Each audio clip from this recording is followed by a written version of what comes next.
নমস্কার, আসসালামু আলাইকুম।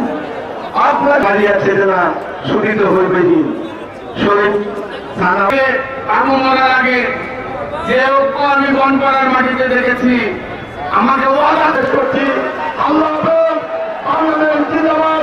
জাতীয় ঢুকে যাবে রাজু রাজু মিশনের ভিতরে ঢুকবে এই ব্রিটিশ সরকার ঢুকা মিছিলের ভিতরে ঢুকালে মিছিলের সাথে যেতে হবে সবাইকে। আর রাজুকে মঞ্চ আসবার জন্য আহ্বান জানাবো এবং সর্বস্ত নেতা কর্মীদের উপর নিপীড়ন নির্যাতন বক্তব্য নিয়ে আসছেন নাটোর জেলা শ্রমিক দলের সম্মানিত বক্তব্য শেষ করতে চাই গুরু সাহেব শুধু নাটোর সদরের ভাই তালুকদার দুলু ভাই সহ মঞ্চ সহ প্রতিটি সংগঠনের বিভিন্ন সামনে ভবিষ্যৎ মাটিতে হতে হবে। আজকে আপনাকে ঘোষণায় বাংলাদেশ জাতীয়তাবাদী শ্রমিক দল নাটোর জেলা শাখার যে জুলুম সহ্য করে এই নিরানব্বই জন তারা দলে অনুপ্রবেশকারী এই অনুপ্রবেশকারী